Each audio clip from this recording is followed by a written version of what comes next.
Don't tell people what you know. Right. Keep them poor.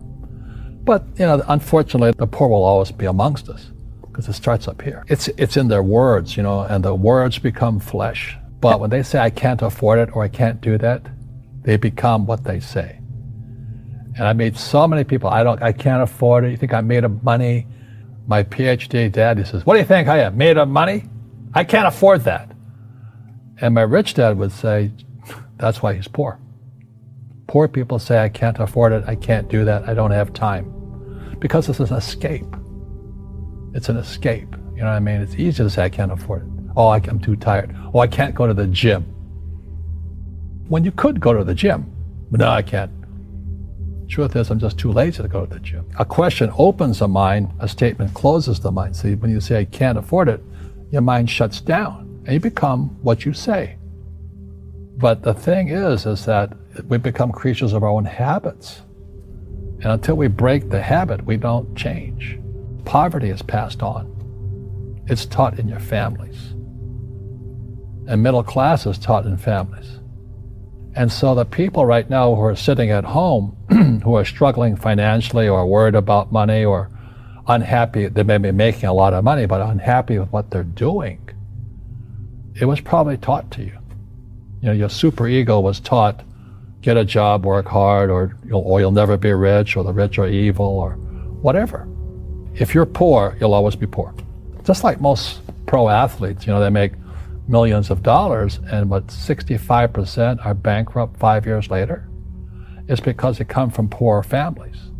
Now you tell them that, they get very angry at you. It's the rich fault. It's you guys ripped me off, and the government ripped me off. But unfortunately, it's passed down genetically. That's the frightening thing. We've got to change what we teach our kids. So I remember raising my hand when I was 9 years old, talking to my fourth grade teacher, and I said, when am I going to learn about money? She says, the love of money is the root of all evil. We don't teach money at school. I said, why not? And she couldn't answer me, and she got very flustered. She says, go ask your father. He's my boss. So my father was the head of education, PhD, all that stuff. I go home and ask him, I said, why don't we learn about money in school? And he looked at me and says, because the government doesn't let us teach that subject. The government tells us what we can teach and what we can't teach. And I thought that was strange. And I said, but aren't we going to school to learn about money? He says, no, your job is to get a job. I said, but you get a job to earn money. He goes, no, you're supposed to just get a job. I went, no. Isn't the purpose of a job to earn money? He goes, you're correct. I said, so why don't I just learn about money? I can skip the job part, And he got flustered and he said, look, if you want to learn about money, why don't you ask your best friend's father about money? So I asked him. He says, because Mike's father is an entrepreneur. And I said, what are you? He says, I'm an employee. I'm a government employee. And I went, oh. What's the difference? He says, the difference is an entrepreneur must know about money, or they're no longer entrepreneurs. And he says an employee doesn't have to know anything about money, because the government will take care of them, the company will take care of money on one condition. And that condition was he would never pay me. He says, the moment I pay you, you think like an employee. He says, that's the trap. Entrepreneurs work for free. And now I'm 9 years old, my head's cracking in half.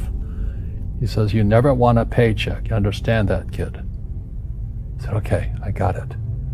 And he says, well, how do I make money? He says, that's what entrepreneurs figure out. It's a cat, which comes first, a cat or the cat chasing its tail. And I said, so how do I learn about money? So he would just break out a Monopoly game board. So I would work for free. I'd pick up cigarette butts, and he had hotels and restaurants, and I would clean and do menial tasks. And as I got older, I started getting into office work and marketing and accounting, and I was an apprentice basically, but I always worked for free. He says that the moment you accept a paycheck, your brain goes dead. As long as you're hungry, you'll think. And he was a great, great teacher. You see, most teachers in school They're out of ethics. They teach subjects they themselves don't practice. A fake teacher is somebody who just wants a job and they'll teach anything. They teach how to shine shoes if you pay them more money. But they really don't know what they're teaching. For example, my calculus teacher, went to military school in New York, and I asked the teacher, I said, I'm in my 3rd year of calculus now. I said, am I ever going to use this stuff? He goes, no. Said, why do you teach it? He says, because I get paid. I said, do you ever use it? He goes, no. And that's why, you have to, in life, one of the things I suggest to people, you got to find a real teacher versus a fake teacher. And a fake teacher is somebody who doesn't do what they teach. And a real teacher is doing what they teach every day. School systems are making our students weaker. So in school, they have these things called now trigger effects. So you can't, as a teacher, you can't say anything that might upset the student. They don't want anything that might jar their point of view. So if I went into school, I'd be thrown out because I threaten them. And to me, isn't school about opening your eyes and minds to new ideas? But that's now out of the system. So everybody's got to be PC, politically correct now. And it's killing us. It's killing the brains of our kids. They're going backwards. But in their minds, they're more enlightened. If I didn't have ideas that shook me, I wouldn't learn anything new. But now these trigger mechanisms, we're actually making our students weaker in school. My success comes from spirituality, not finance.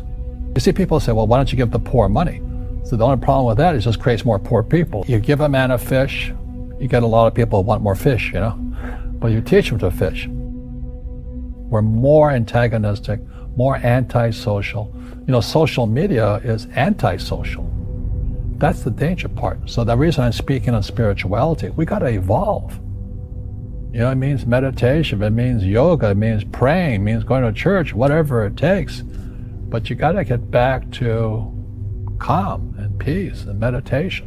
One generalized principle is emergence through emergency. So when you look at the word emergency, the base word is emerge. The only way humans evolve is via emergency. And a big one's coming. And it's going to be, as we all know, our banks have ripped us off immensely. They're just a bunch of crooks. I don't know how they can live with themselves. But, the bankers rip off trillions and they get bonused in billions. Nobody goes to jail. That's the sickness of our society. So that's why I write about financial education. It's almost like self-defense. It's almost like taking judo against our own government and our own banking systems and Wall Street. People who are afraid of making mistakes, like they teach in school, they don't ever grow. Because spirituality is there's good and there's bad, there's right and there's wrong, there's up and there's down.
Most people only want to be right. They only want to be positive.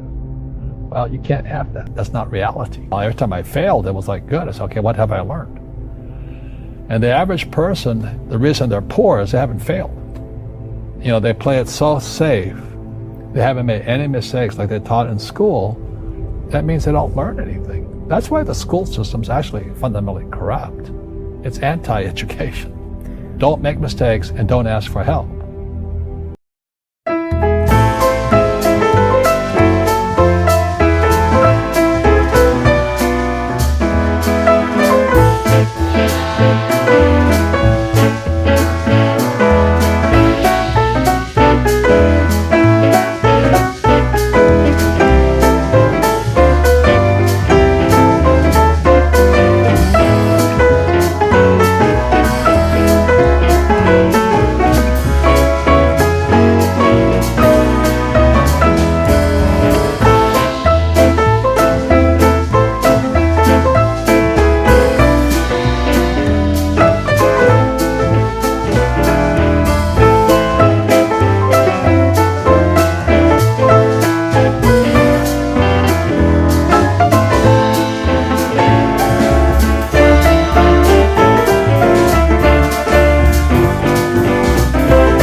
My attorneys, my bankers, and all that. I go into business like a rugby team. Boom, boom, and we kick butt. But the average guy is standing there. Oh, I'm an A student. I'm going to do this all on myself. And a bunch of rugby players run you over, and you go, well, they're not playing fair. You know what? You're playing stupid. You should have a team. You should have accountants, attorneys, and bankers, and all that stuff. But that's not the game I want to play. I said, then don't play the game. So what I say to young people is, you find your game.